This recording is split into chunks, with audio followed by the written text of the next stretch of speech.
know, man. Yeah, mine's probably a little scuffed, but no sponsor, but Razor crack. Are you on a? Is this phone or computer, Pan? Computer. Is it a little bit? Is it a little stacky? It's mid, but it's fine. It's mid, but it's fine. I've dealt with much worse in my day. All right. A lot of people join from the phone. I always tell people in the invite. I didn't even tell you guys in the text to join from the computer. You just knew ball. And we got that business expense last year of investing in the webcam and the mic. We love that. The IRS hates to see a mailman locks itemized expense. The Mac camera is pretty good though. Like this is just a MacBook. Yeah, it's very good. Decent. I switched from PC to Mac just for these streams. I'm a PC guy generally, but because the PC camera is way worse. Yeah. How am I on the audio? I've got the fancy microphone, but I feel like it's almost like too good sometimes. No, it sounds. No, very it's nice. perfect. It's good. It's good. Yeah, we are live too, right? Yep. Sweet. I'm gonna tweet this out. Yeah, I'm gonna send the link. Oh, it actually works now. There was it was like last week where you would go live and it wouldn't generate a tweet. Oh, so everyone was like, "How do I?" Blah blah blah. So I'm gonna quote tweet this right now.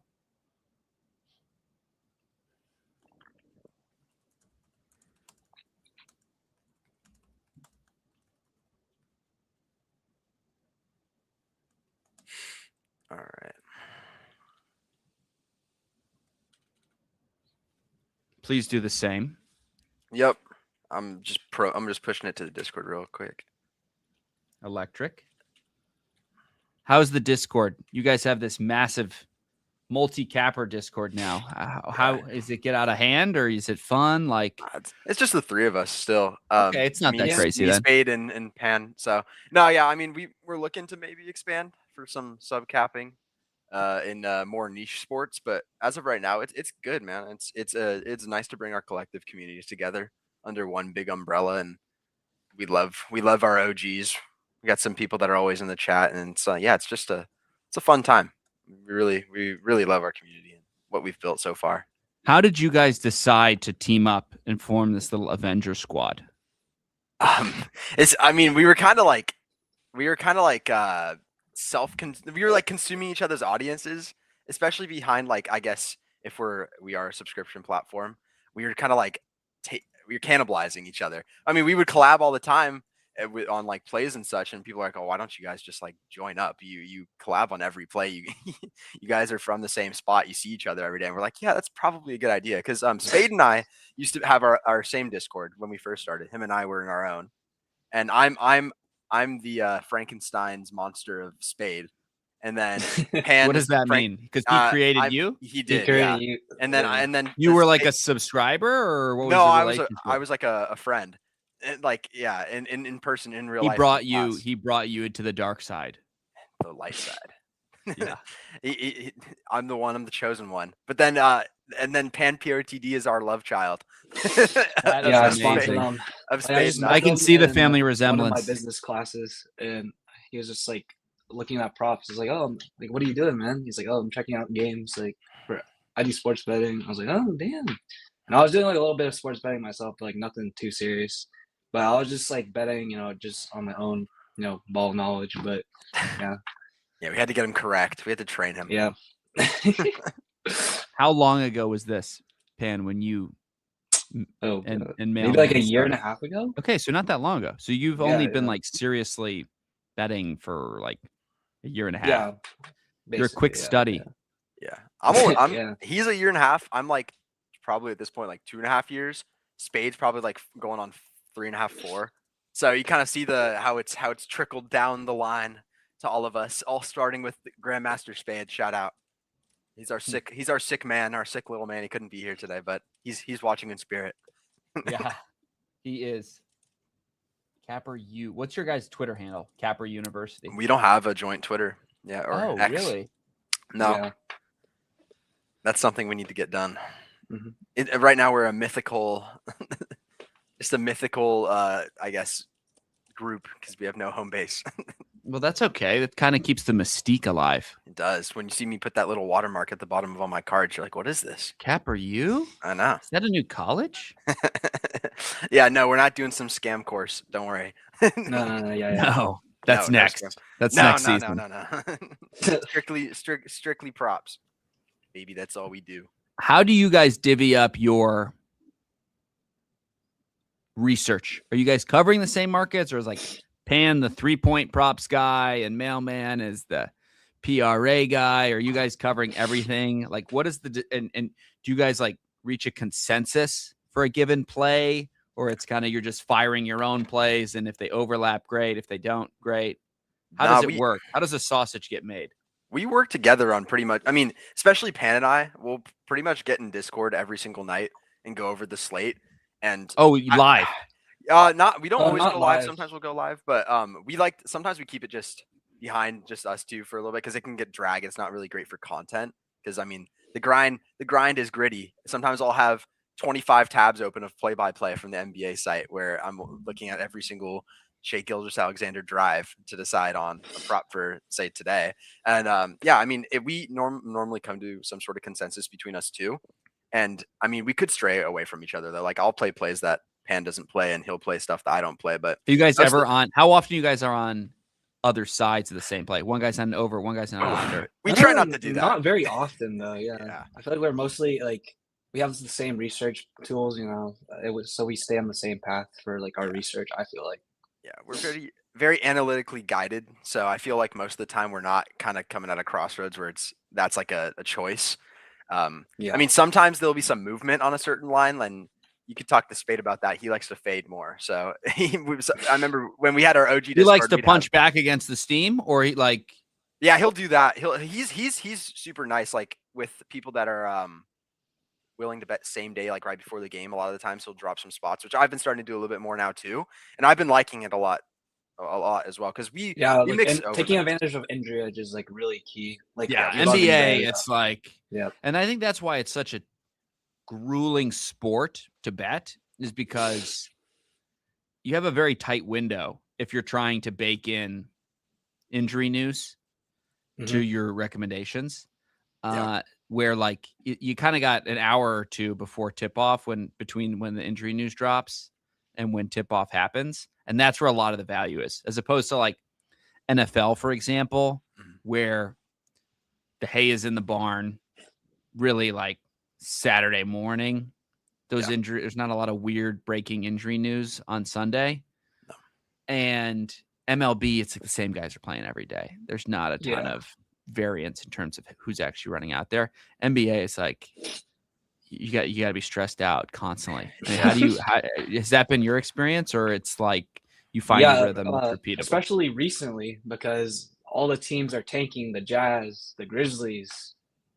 Who else is tanking right now? Bulls, everybody. Pacers. Bulls, yeah. So a lot of the guys are on minutes restrictions, or like random guys get moved to the bench. For instance, like we try to play Brandon Williams, our mailman tried to. We thought about it, and we thought about it, and he sat over. He sat over Tyus Jones. So Tyus Jones started. Oh, that's what I did. And then I was like, oh my god. But yeah, so a lot of the injury news is with all the teams tanking is like been pretty brutal for variance. But yeah, so that's why I try to avoid those games and stick to the more comp games with tighter spreads. And say I don't touch tanking ass teams until it's close to game time now or tip off, so I can get a lineup read because that it's actually disgusting what they're doing. And Adam Silver sent the independent doctor, or said he was going to send the independent doctor to look at the Laurie Markkinen thing. So like, that was hilarious. Can't take it. It's like it's actually crazy right now. So there's definitely value to be had in those teams because of the rotations. But like with the Grizzlies, pretty much everybody's getting like 20 to 26 minutes a night, so you have to account for that. So like looking at per 36 numbers doesn't matter at all anymore. Yeah, throw it out. You got to change your process for a lot of those teams. And it's sometimes hard to get a beat on what like awful lineup Jason Kidd's going to throw out there. But it's just, you got to do what you got to do. It's part of the game. That's why you guys are the pros.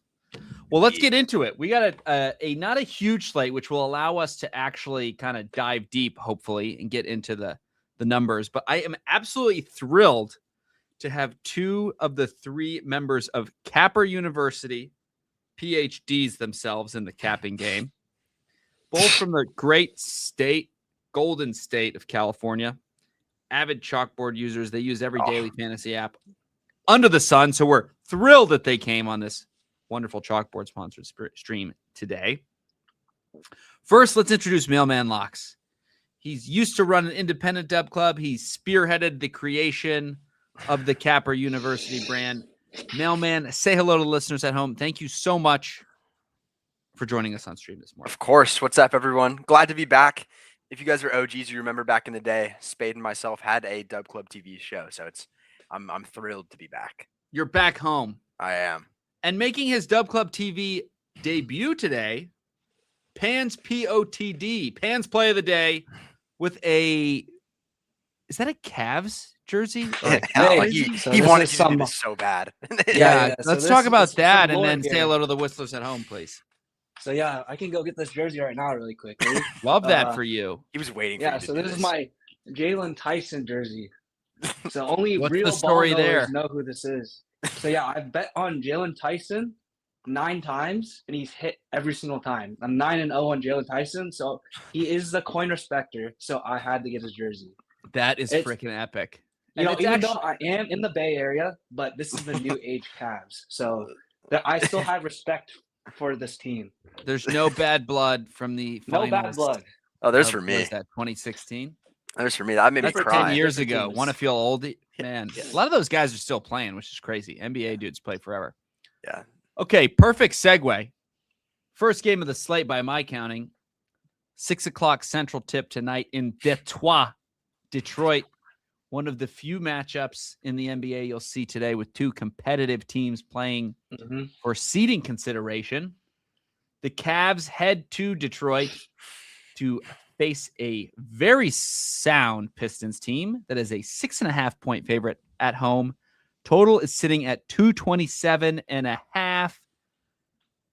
Let's start with Pans POTD. What's your Jalen Tyson Oh yeah, play of the day? okay. Are we going back to the well to try and go Uh, 10-0, or we're too exposed? I can't. It's it's a really good catch and shoot matchup because Point line's 13.5 on chalkboard. What markets do you like for Jalen? generally. If I was to play him personally, I'd probably go threes threes, but they're slightly juiced at -150 because the Pistons are a lot of catch and shoot because they blitz the ball handlers. So they would probably blitz Harden, but like Harden's questionable as well for the Cavs.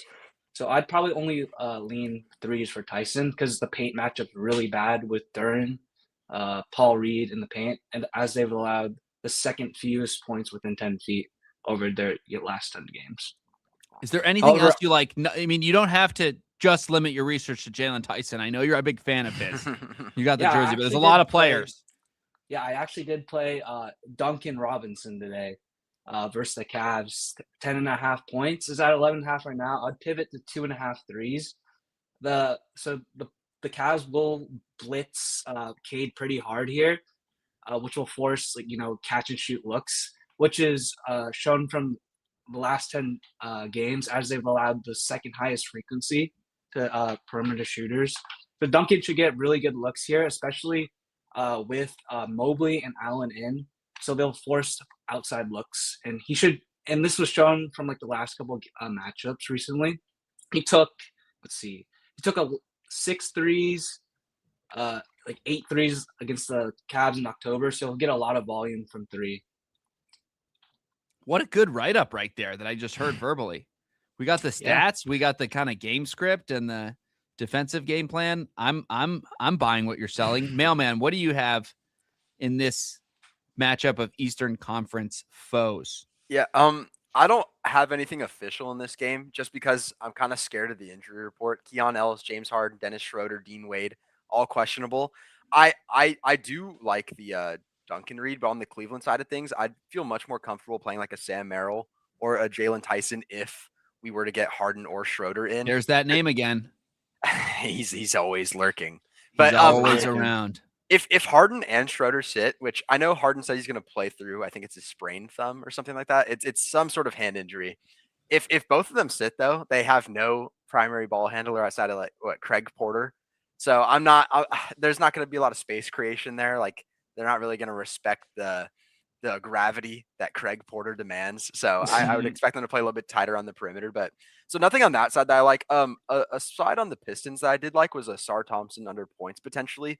Ooh, cool. But We don't talk yeah. about unders on this program very often. I noticed the cappers, they like to cover NBA. We like to talk about overs, but dude, I used to not be like an under guy, and I still don't consider myself a massive under guy, but they've been nice recently when in the right spots. You can't force it. So like I haven't officially played a SAR because I'm not forcing it yet. I don't think it's a force if people played it, but I really want the injury report to come out and be like Harden's playing, Keon Ellis is playing, Schroeder's playing, because I'd feel a lot better about like the Cavs like perimeter defense and not letting a SAR like slip back for easy like in the dunker spot. I don't know. I just don't want easy buckets to ruin what otherwise would be like a pretty nice read. I know Mobley and Allen are playing, which is nice, but when those guys come off and it's the paint defense gets significantly weaker, I don't want SAR taking advantage of that. So I want those guards, those bench guards, to be active before I lock in anything like that. It's a bad paint matchup though. That's why I wouldn't play a SAR. Mobley and Allen anchoring the paint. love it. By the way, you guys rule. You got the comment section popping off. Yeah. You've got Capper University student section. We do. Shout out Joshua. Shout out Joshua. Shout out Rodfather. Oh, yes. Ellie Beaver. Let's get active in the chat. If there's anything you guys want to talk about, please get active. We love the Rodfather. It's that Discord man. Let's go. It's different in the Capper U. So now that we got probably the best game of the slate out of the way with the first one, maybe I shouldn't have done that. Let's stay in the Eastern Conference. The super ultra mega taking Brooklyn Nets head to the TD Garden to play a Boston Celtics who are 18.5 point favorites. Total sitting at 208.5. So you do the math. This is going to be a very ugly game if Vegas is right. Let's start with you, man. You are cooking. How do you handle these games where there's a good team and a tanking team? Are you like totally staying away? Do you still think there are ways to spot value? Feels like a different sport when you have teams on like literally different leagues. Well, yeah, first shout out the Celtics. They were supposed to be tanking this year, but they're just too good. They can't turn it off. No, they can't. They're just too good. The culture there, the players, they're all bought in. And it's actually really cool to see what they're doing. I hate the Celtics, but it's really cool to see what they're doing. It's really cool. I hate you, but it's really cool to see what you're doing. We got our dub in the 2022 finals, so they can have it now.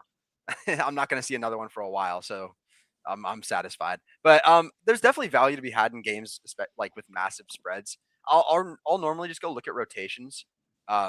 I have this website that I use. It's Add More Funds. I'll go and look at like NBA rotations, see who's playing in blowouts. Pan does the same thing.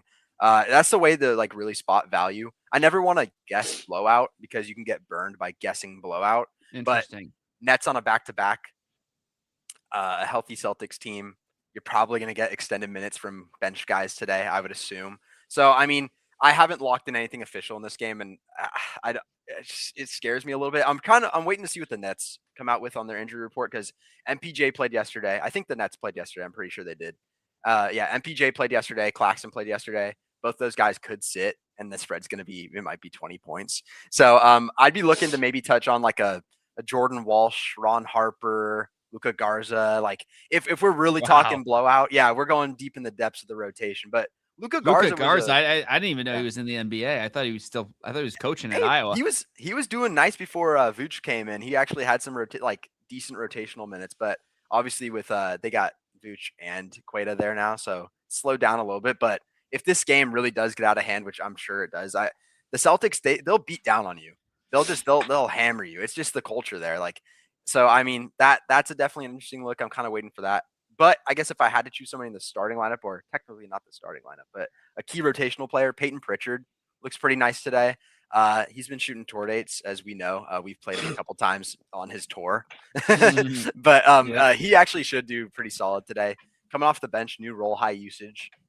Nets struggle with guards. Paint is pretty bad, their paint defense. So, yeah, he's somebody I'm looking towards in the starting, like, rotational piece.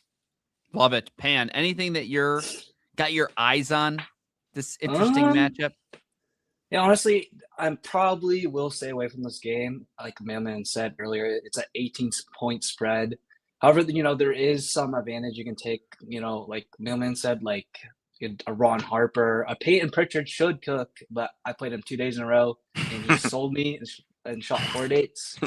But I do like one under, actually. It's Jaylen Brown under 28.5 points. That's a big number.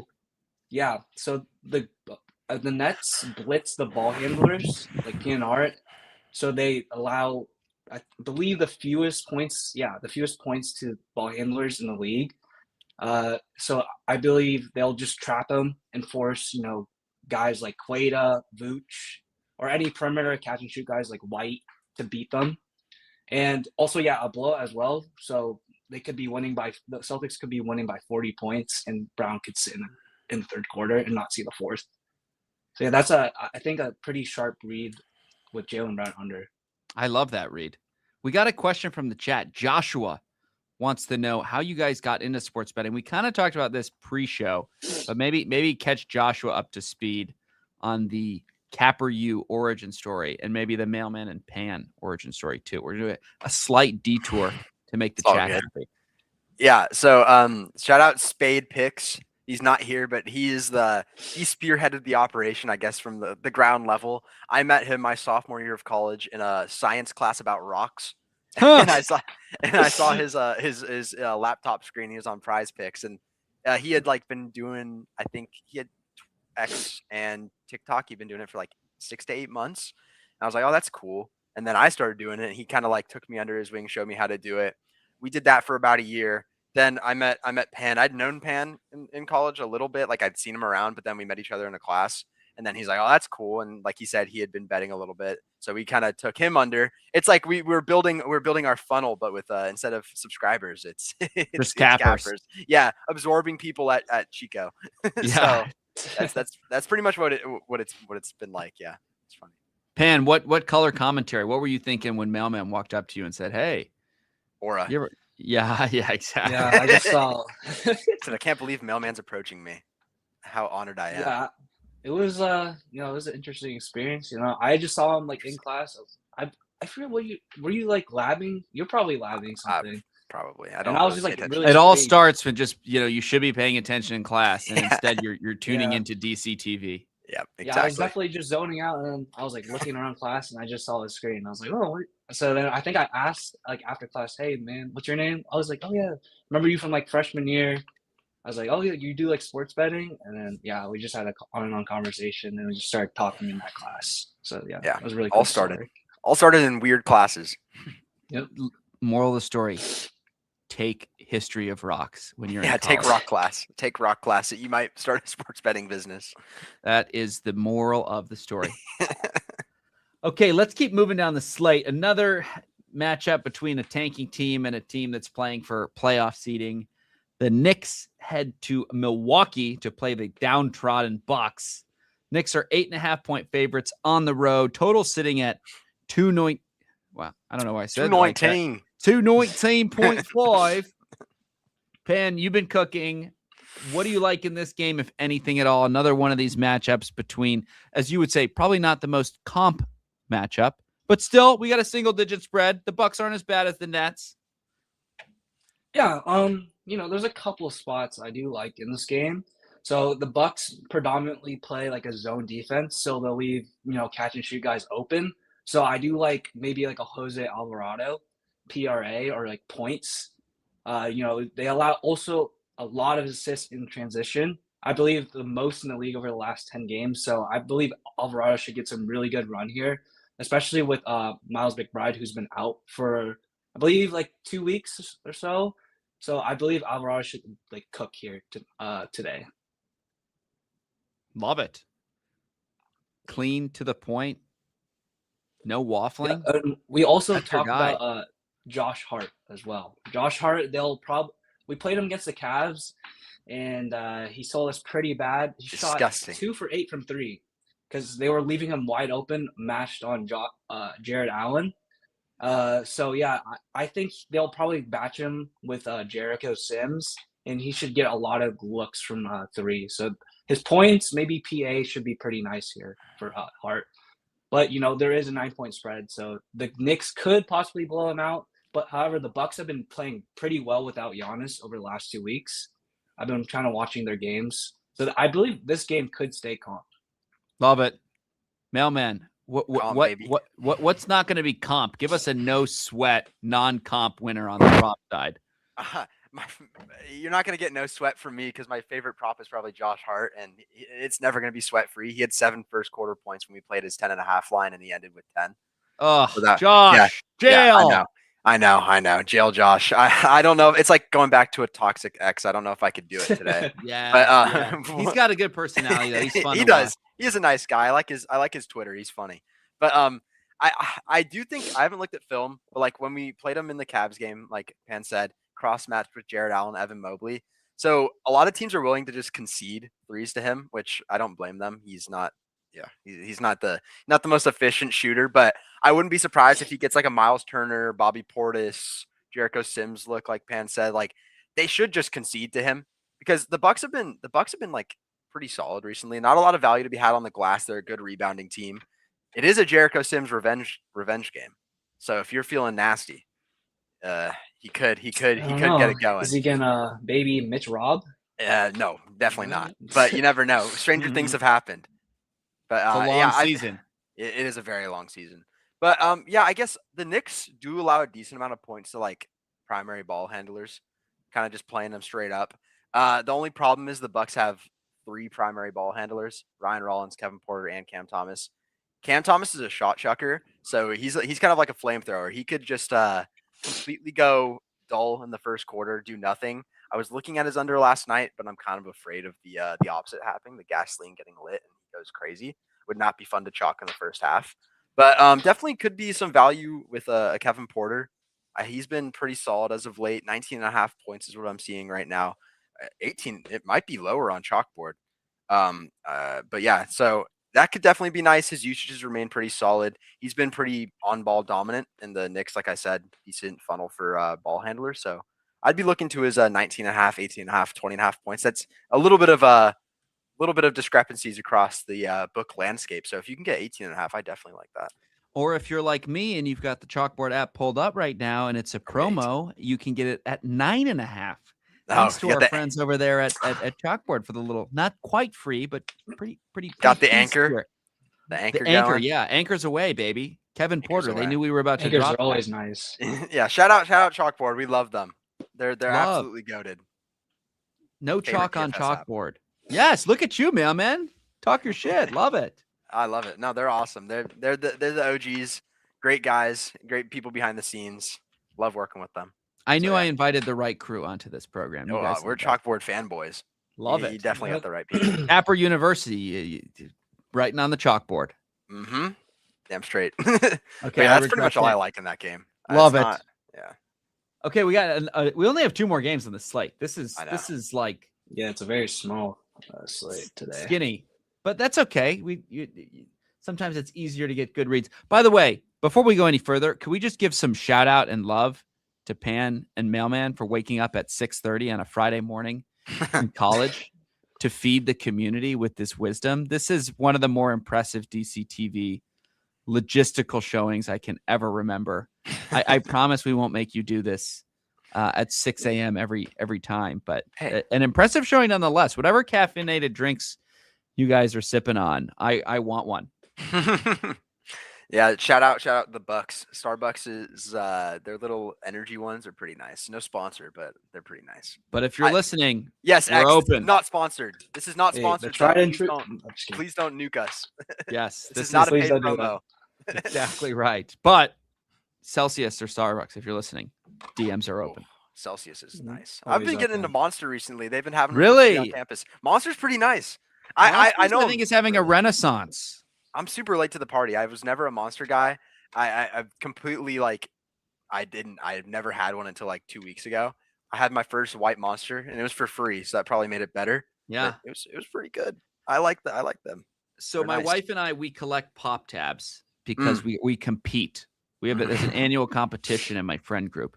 One of the wives of a friend from high school is a teacher, and they do the pop tab Ronald McDonald collection competition. So when I'm like walking around the neighborhood, it's kind of gross, but if there's like cans on the ground, I'm just like picking them up and grabbing the pop tabs and putting them in my pocket to bring them back home to the Ziploc bag. Monsters are everywhere. They're everywhere, and they have a very interesting tab design. It's got the little three is that the logo? lines. Yeah, so I'm a fan, not as a drinker, but really as a collector of the memorabilia. So if you guys want to start collecting and like ship them out to me, it would be much appreciated. There's got to be some sort of niche YouTube channel you can make for this about your collection journey. Pop tab reviews. Yeah, I think pop that's tab good. reviews. I could see you sitting behind a camera waffling about a tab for 15 minutes. You'd probably give the most in-depth, interesting description if you just set that thing up and let it rip. If Dub Club doesn't work out, we've always got pop tab reviews in door 2. Oh man. Okay, let's move on to the last 2 games of the slate. Western Conference matchup between the Memphis Grizzlies and the Dallas Mavericks. 2 teams with nearly identical records. Dallas is a 4.5 point fave. Totals at 239.5. Expecting points. Mailman, you're properly caffeinated with the Starbucks. Why don't you get us started? I am. What do you like in this one? Actually, there's a decent amount of looks in this game that could be pretty nice, even though it's a disgusting tank game like we talked about. Memphis side, 26 minutes a game for most people max. I'll let Pan talk about something in that. You're gonna have to stay tuned. There is a spot that we have played in this game. It has since moved a tiny bit, but we still like it. I'll let Pan take over for that one. But on the Dallas side, they're on a back-to-back. Daniel Gafford might come back because he sat out the first leg. PJ Washington might come back. He also sat out yesterday. Cooper Flagg is just out. I really am a fan of Brandon Williams' game. The lines have been a little bit inflated recently, unfortunately, just because of the injury stuff. But there's also a chance that Chris Middleton sits today as well. He hasn't played a single back-to-back all year. And if he were to sit and Gafford and PJ were to sit, I'd love me some Brandon Williams. I'm addicted to playing Brandon Williams lines. But yeah, I kind of want to see with the Gafford and PJ news, because if they get ruled in, Middleton out, we could get a nice like 14.5, 15.5 point line for Brandon Williams against a really, really weak Memphis interior defense that has no bigs. They traded everybody away. Everybody's hurt. So, I mean, that's why the point total is so damn high. Like, it's just going to be points of flowing today. So, definitely looking at overs in this game. Love it. I mean, 239.5. Somebody's scoring. Oh, yeah. Mm-hmm. Pan, you got a nice little, like, put the ball on the tee for you. Good teammate over there. Oop. Yeah. Yeah, go dunk the ball. So, yeah, I'm backing one of the – I believe he's a rookie, right, Liam? Or Mailman? No? Yeah, so I think it's year 2. Yeah. He's G.G. young. Jackson. Yeah. Great G.G. name Jackson for a gambler. PR. GG's. Yep. So he's been cooking recently without, I believe, Aldama, Coward, and no Jaw as well. So he's been getting extra run for the Grizzlies.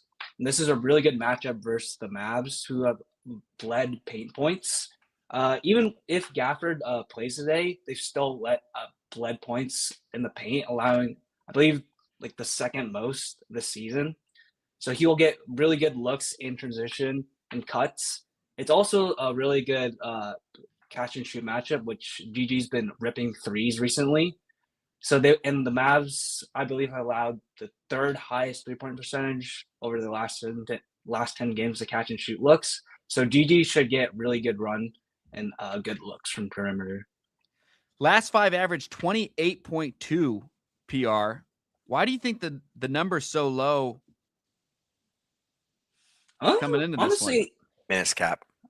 Yeah, honestly, it could be low just because of minutes cap. He only played 26 minutes against the Warriors. However, that was a 20-point blowout. So if this game stays somewhat comp, I believe GG will probably get around 28 minutes. Whoa! And with Jerome out, his usage rate, Jerome, Aldama, and Coward out today, I believe his usage rate should be around 30 or 25 to 30%. So he'll get a lot of volume.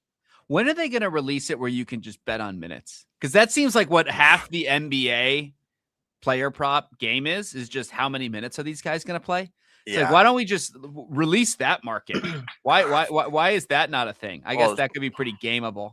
Yeah, they were already getting mad. The books were already getting mad at the NBA for all the tanking stuff on the unders people were taking. So if they put that market out there, I think they might they might implode. those big sports book owners, they might get a little bit upset. We'll say a prayer for him. All right, last game of the slate. Nuggets, Thunder. We got a good one. Thunder 8.5-point favorites at home. Total sitting at 233.5. Mailman, talk to us. All right. So I like this game a lot, more than I would have if OKC was still hyper banged up, but they're getting Shea back today. So Shea's playing, Chet's playing, iHeart's playing. On the Denver side, Jamal Murray's questionable with an illness, but the Canadian man is not going to let the other Canadian man outdo him. He's going to play. Team Canada, rise up. So I'm expecting a very competitive game. I wouldn't be surprised if this one, if Jamal Murray gets ruled in, closes at like a 5.5-point spread. Obviously, OKC is the big dog in the West, but they've been slipping a little bit. Finally back at semi-full strength. But I love Shea Gilgeous-Alexander over 10.5 RA. We locked in at plus money last night. On Discord, when we were doing our little lab, we were watching some film. The way they guard him on the offensive side of the ball, the Nuggets basically on ball screens, they're bringing either Jokic up to the level if it's a center screen. They're bringing him up and like almost like doing a little halfway blitz on him. Like they'll bring Jokic, kind of show blitz. They want the ball to get forced out of his hands and they'll drop Jokic back. So it kind of led to a lot of open catch and shoot corner threes for like Kason Wallace, Lou Dort. So definitely a lot of assist upside in this game for Shea. And no J Dub, no J Dub and no AJ Mitchell. So they were really lacking that kind of ball handling outside of Shea. So his usage should obviously be crazy high. Not expecting a massive minutes limit. I mean, he sat out for almost a month, but it was an abdominal strain. He's been practicing. If we get 28 to 32, 34, I'll be happy. Definitely liking that spot. And also, if he does get ruled that he's going to have some sort of minutes limit at 28 to 30, and that line at RA shoots down to 9.5, I'm hammering that as well. I still think he gets it done rather easily. And the rebound upside I'll talk on real quick. He's going to guard a low usage player, probably Christian Brown, Julian Strother, stick him in the corner. Jokic is a really hard rebounding matchup for iHeart, so I'm expecting him to be more focused on like the box out rather than like the just going for boards, skying for him. So Shea definitely has double upside today. What a read. Absolutely love it. Pan, tough act to follow, but is there a spot you like in this one? Yeah, I'm also really liking SGA in this matchup as well. However, I do like, a catch and shoot guy for the Nuggets as well. This has been well known that Thunder will run zone and leave permanent corner shooters wide open. So I believe even though Tim Hardaway burned me last time I played against OKC, I believe he'll get a lot of looks. He shot over 4 from 3 last time. Or maybe a Christian Braun, a Julian Strother. Somebody in the corner is going to get a lot of open shots because they won't let Jokic beat them. They'll double him with Chet, maybe iHeart as well. So I'm liking a Braun, a Tim Hardaway, or a Strother, or Cam Johnson, a perimeter shooter today. Pen, you've got a long memory. I would hate to wrong you in any way, shape, or form. You don't forget, man. You're like, he was 1 for 7 2 months ago when I bet on him. It's not cool. Yeah, it's disgusting. Yeah, you don't forget those tour date performances from your bets. A lot of them. A lot of them. Yeah, a lot of them. Yeah. Well, let's get back on the winning side tonight. I think this DCTV showing maybe could really change the whole momentum and complexion. But I forgot to even mention we're cooking. Plus 8U L3 days. These guys have figured something out since the All-Star break. What's been the key to this nice little stretch from the two of you fine Capper University professors? Honestly, for me, it's just been making more time to watch more games. Yeah, like live play-by-play afterwards, just because normally I'd hyper fixate on one game, but I just splurged on League Pass again. I'm trying to get that multi-view going. So I've been trying to watch as much basketball as possible because I'm a fan first. I really like the game, especially when my team's doing well. Unfortunately, it's kind of middling for the Warriors right now. But just watching more tape, being super engaged. There are some great research tools out there on the market, free and not. I do want to shout out Straight Betting. I believe it's by Ty on Twitter. He does some great stuff, a fantastic free research tool. And then I don't know the ties the Dub Club has with other things, so I won't promote anything else. That's just look at you out there. But yeah, that's a free tool out there. That's fantastic. But yeah, just honestly, more tape, more game watching. Love it. Well, thank you guys for joining us. I forgot to put this cool little banner, but I'm going to do it now. Capper University, $1 for 3 days of plays, 8 units, last 3 days. These guys are NBA killers. MLB is around the corner, believe it or not. Now's a great time to dip your toe in the water if you haven't been playing NBA, or if you're looking for, a new fun community. The chat's been active throughout this stream because people love the Capper U professors. Give us some parting thoughts before we let you go. Pan, I'll kick it to you first, and then Liam have the last word. Excuse me, Mailman have the last word. It's all good. Yeah, so I really appreciate Lewis for letting me on stream for the first time with Dub Club. And yeah, if you guys are looking for a community with, really active, engaging chat, daily content posting, we posted like every single day for the past, year. Yeah, Capper University is where it's at. And yeah, just $1 for 3-day trial. It's insane. That's all it Stealing. is. Yeah. So hope you guys really enjoyed the stream today. I'm glad that for all you guys watching the live stream. And yeah. Yeah, DM Dub Club that you want us back on. Yeah. Make it a regular thing. Let's go. 5 a.m. next time. Oh, geez. Yeah, you're going to test us, huh? I'm kidding, Are we getting hazed? How We're bad getting do you hazed. want it? Yeah, we're getting hazed. But the Professors of Profit. What do you think about that? Professors of Profit. Pretty good. Pretty good. I think Yeah, we have to let you back on so that I can hype you up with that exact tagline. Yep. Well, yeah, I appreciate I'm you gonna having steal us that back tagline. on. It's been awesome being back. I enjoyed it.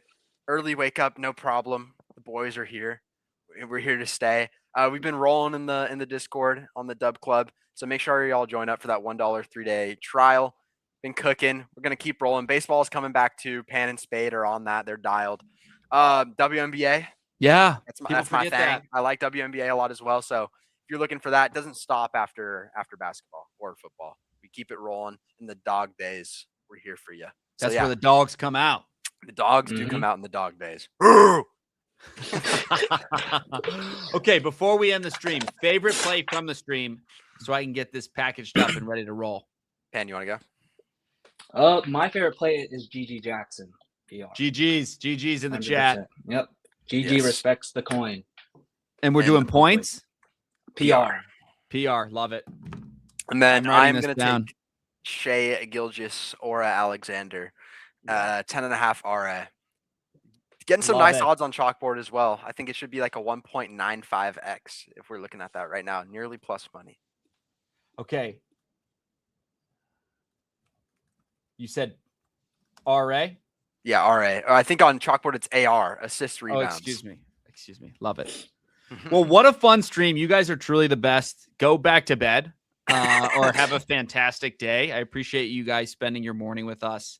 And I know the listeners did it as well. So thank you. And let's enjoy this nice, approachable slate of NBA games this Friday and go print some winners. Yeah, appreciate you. Yeah, appreciate you, Lewis. Talk soon.